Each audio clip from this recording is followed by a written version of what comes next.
What happens when Hollywood's most unpredictable actor meets a talk show host who's already skating on thin ice? You won't believe what unfolds when Nicolas Cage sits down with Jimmy Kimmel for what was supposed to be a simple promotional appearance.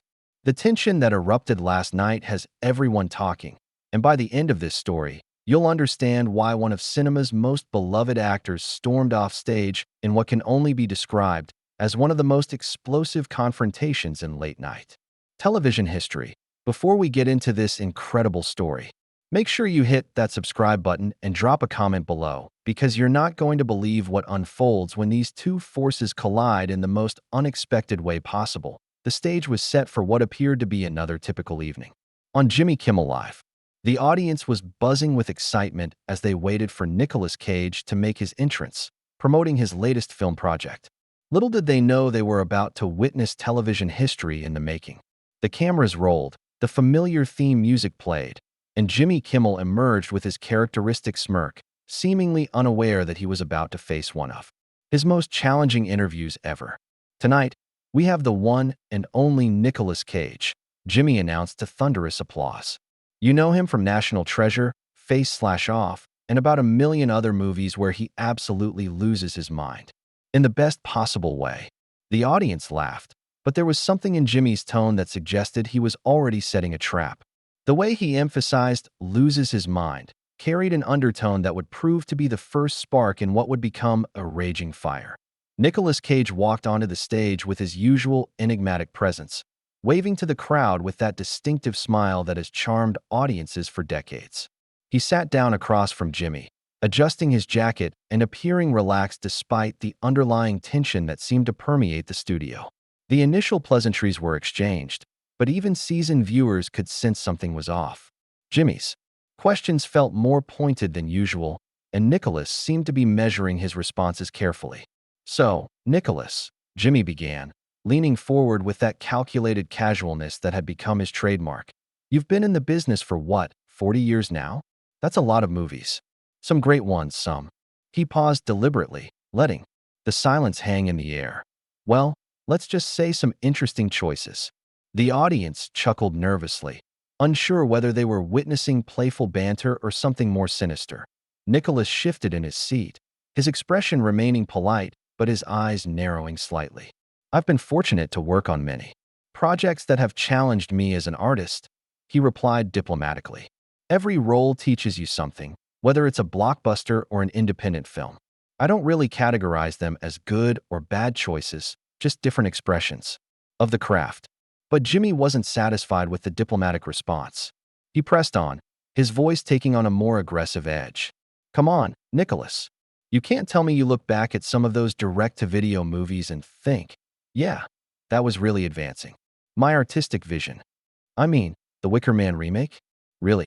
The audience's laughter was more uncomfortable now, and you could see Nicholas's jaw tighten almost imperceptibly. "You know, Jimmy," Nicholas said, his voice remaining controlled but carrying a warning tone, "I think there's value in all types of cinema. The Wicker Man was an attempt to bring a different interpretation to a classic story. Not everything has to be a Marvel movie to have worth." There was a subtle dig in his response, a reference to the formulaic nature of mainstream entertainment that Jimmy himself often celebrated. Jimmy's smile faltered for just a moment before he regained his composure. "Oh, I'm not saying it has to be Marvel. But come on, you've got to admit, some of those performances were a bit over the top, even for you. The internet has had a field day with your reaction faces and dramatic deliveries. You've become something of a meme, haven't you?" The question hung in the air like a challenge. Nicolas Cage, known for his intensity and commitment to his craft, was being reduced to internet comedy. The audience could feel the temperature in the room dropping. Nicholas leaned back in his chair, his expression hardening. "I've always believed in fully committing to a character, regardless of the budget or the platform. If that makes me a meme, then so be it. But I'd rather be authentic in my choices than play it safe for the sake of avoiding internet criticism." Jimmy sensed he had touched a nerve and decided to push further. "But don't you think there's a difference between being authentic and being, well, cartoonish? I mean, some of your recent performances have been so over the top that it's hard to take them seriously. Are you doing it on purpose? Or is this just who Nicolas Cage has become? The question was designed to wound, and it hit its mark. Nicholas's composure began to crack, his voice rising slightly. Cartoonish? Jimmy, I've dedicated my entire career to exploring the human condition through character. Every choice I make is deliberate. Every emotion is earned. Just because you don't understand the method doesn't mean it's cartoonish. The audience was now completely silent, sensing that they were witnessing something unprecedented. Jimmy, however, seemed emboldened by Nicholas's reaction. Look, I'm not trying to attack you personally. I'm just saying what a lot of people are thinking. Your performances have become so predictable in their unpredictability. It's like you've become a parody of yourself. Nicholas stood up abruptly, his chair scraping against the floor.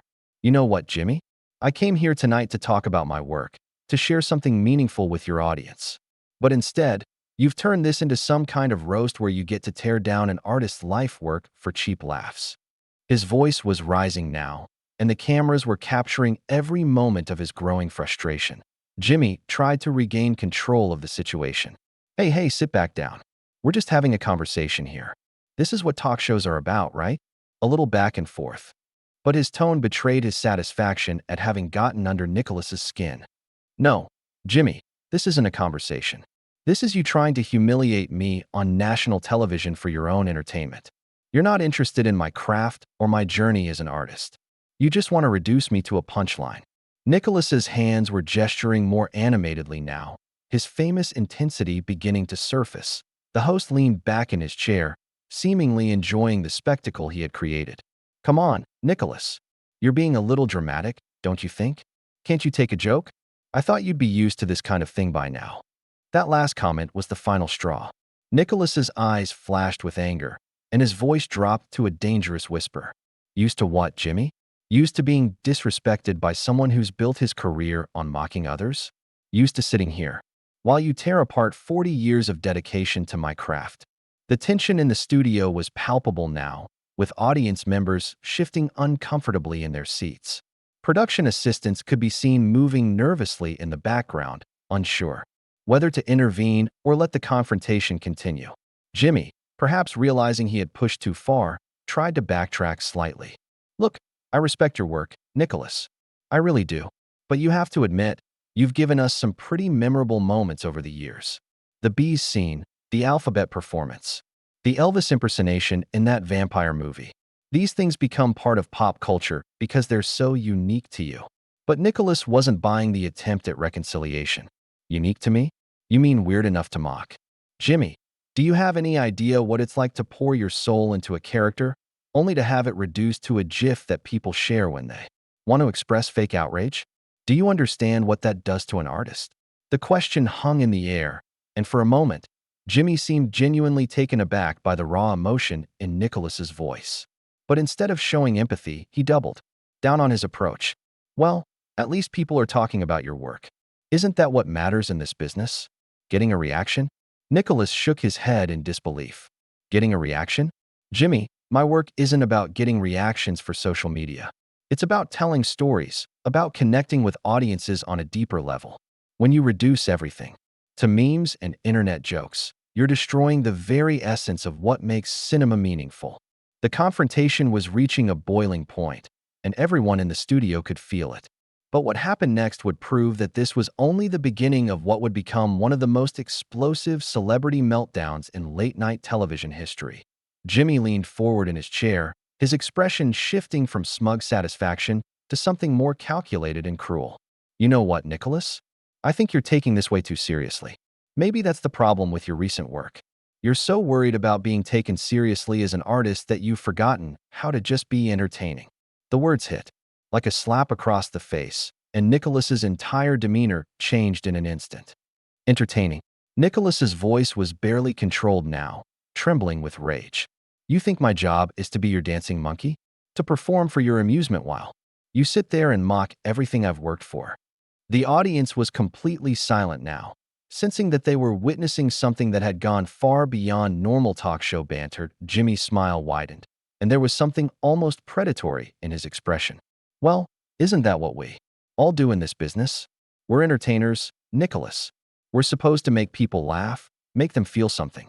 And if that means being a little ridiculous sometimes, then so be it. He gestured dismissively with his hand, as if brushing away Nicholas's concerns like they were nothing more than annoying flies. Ridiculous. Nicholas stepped closer to Jimmy's desk, his voice rising to a level that made several audience members visibly uncomfortable. You want to see ridiculous, Jimmy? Ridiculous is a talk show host who's built his entire career on tearing down people who actually create something meaningful. Ridiculous is sitting behind that desk every night, pretending to be funny while you systematically destroy the reputation of every guest who walks through that door. The accusation hung in the air like a bomb waiting to explode. Jimmy's face flushed red, and for the first time since the interview began, he looked genuinely rattled. Hey, now wait a minute. I think you're way out of line here. This is my show, and I'll conduct interviews however I see fit. If you can't handle a little friendly ribbing, maybe you shouldn't be doing publicity tours. Friendly ribbing. Nicholas laughed, but there was no humor in it. Jimmy, there's nothing friendly about what you're doing. You invited me here under the pretense of promoting my work, then spent the entire time trying to humiliate me. You've turned this into a public execution, and you're enjoying every minute of it. The tension in the studio was becoming unbearable. Camera operators were getting nervous, unsure whether to keep filming or cut away. In the control room, producers were frantically debating whether to go to commercial break, but the train wreck was too compelling to stop. Jimmy, perhaps sensing that he was losing control of the situation, decided to escalate even further. Look, Nicholas, I'm sorry if you feel attacked, but this is how these things work. You're a public figure, and part of that means being able to laugh at yourself. Some of your performances have been genuinely funny, even if they weren't meant to be. There's nothing wrong with acknowledging that. Nicholas's hands were shaking now, his famous intensity reaching levels that even his most dramatic film roles had never achieved. Laugh at myself? Jimmy, do you have any idea what it's like to put everything you have into a performance, only to have people treat it like a joke? Do you understand what it means to an actor when their work becomes a meme instead of being recognized for what it actually is? What it actually is. Jimmy's voice was becoming more aggressive now, matching Nicholas's energy. And what is that exactly? Because from where I'm sitting, some of your recent performances look like someone who's completely lost touch with reality. The screaming, the over-the-top facial expressions, the bizarre line deliveries. It's like watching someone having a breakdown on screen. The words hit Nicholas like a physical blow. His face went pale, then flushed red with anger. A breakdown? You think my commitment to my craft is a breakdown? Jimmy, I've been nominated for an Academy Award. I've won a Golden Globe.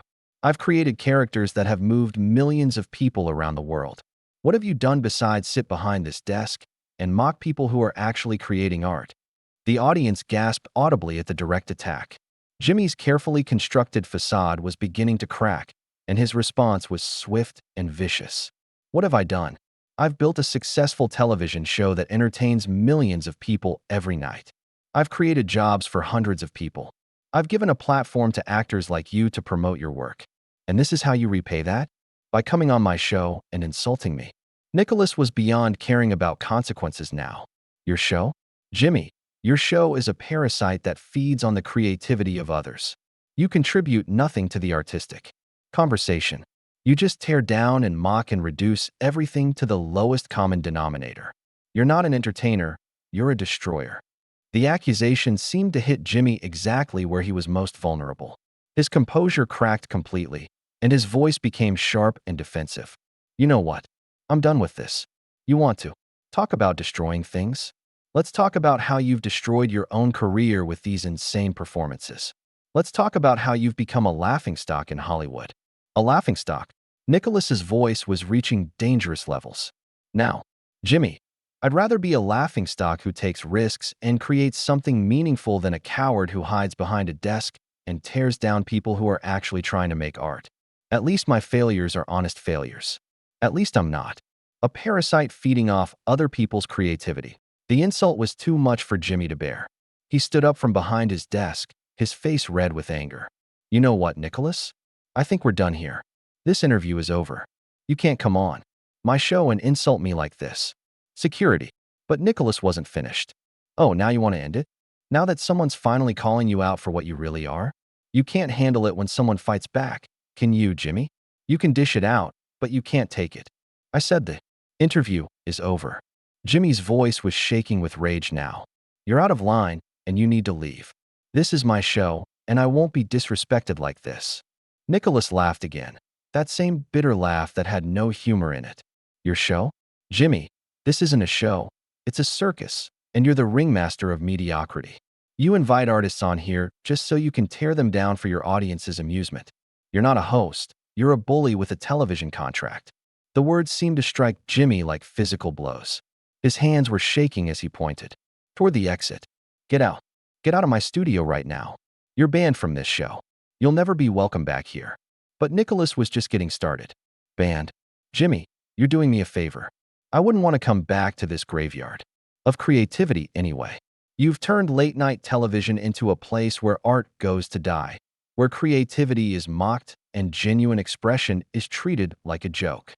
The confrontation had reached a fever pitch, with both men now standing and facing each other across the desk like gladiators in an arena. The audience was frozen in their seats, unsure whether to applaud, boo, or simply flee the studio. Camera operators were still filming, capturing every moment of the meltdown that would soon become television. Legend. You're insane, Jimmy shouted, his voice cracking with emotion. You're absolutely insane, and everyone can see it. This is exactly what I was talking about. This is the real Nicolas Cage, folks. This is what happens when someone lives in their own little world for so long that they lose touch with reality. The accusation of insanity seemed to push Nicholas over the edge completely. His voice dropped to a menacing whisper that somehow carried more threat than his earlier shouting. Insane? Jimmy, the only insane thing here is that you've convinced yourself that what you do has any value. You're a cancer on the entertainment industry, and everyone knows it. The only reason people watch your show is to see you make a fool of yourself. The studio fell completely silent except for the sound of heavy breathing from both men. In that moment of terrible quiet, you could hear the cameras still rolling, capturing every second of what was about to become the most talked-about moment in late-night television history. But the worst was yet to come, and what Nicolas Cage would say next would ensure that this confrontation would be remembered forever. Nicolas straightened his jacket and looked directly into the camera, his voice now calm, but carrying the weight of decades of frustration. You know what, Jimmy? I want your audience to understand something. This man sitting across from me has built his entire career on destroying other people's work. He invites artists onto his show not to celebrate their creativity, but to tear them down for cheap laughs. And tonight, he's shown everyone exactly who he really is. Jimmy's face was purple with rage. You don't get to lecture my audience. This is my show, and you're a guest here. You're completely out of line, and everyone can see that you've lost your mind. Lost my mind. Nicholas turned back to face Jimmy, his eyes blazing with intensity. Jimmy, I've never been more clear-headed in my life. For 40 years, I've watched hosts like you reduce artists to punchlines. I've watched you turn the promotion of art into a blood sport where creativity is mocked and genuine expression is treated like a disease to be cured. The audience was transfixed, some leaning forward in their seats, others covering their mouths in shock. This wasn't just a celebrity meltdown anymore. It had become something deeper, more profound. Nicholas continued, his voice growing stronger with each word. Do you know what it's like to pour your soul into a character, only to have someone like you turn it into a meme? Do you understand what it means to an artist when their life's work becomes a joke shared on social media? You've created a culture where being vulnerable on screen is seen as weakness, where taking creative risks is punished with ridicule. Jimmy tried to interrupt, but Nicholas wasn't finished. No, Jimmy, you wanted to humiliate me on national television. So now you're going to listen. You sit behind that desk every night, pretending to be some kind of cultural commentator, but you're nothing more than a schoolyard bully who never grew up. You've turned late-night television into a place where art goes to die. That's enough, Jimmy shouted, his voice cracking. Security, get him out of here right now. I will not be insulted like this on my own show. But Nicholas stood his ground, his voice rising to match Jimmy's intensity. You want to talk about insults? Let's talk about how you've insulted every artist who's ever sat in this chair. Let's talk about how you've turned the promotion of creativity into a public execution. You're not a host, Jimmy, you're an executioner. The confrontation had reached its absolute peak. Jimmy was practically foaming at the mouth, his carefully constructed television persona completely shattered. You're insane. You're absolutely insane, and everyone watching this can see it. This is exactly the kind of unhinged behavior that people expect from Nicolas Cage. That final insult was the breaking point. Nicholas's face contorted with rage, and he stepped even closer to Jimmy's desk. Unhinged. Jimmy, the only unhinged thing here is that you've convinced yourself that what you do has any artistic merit.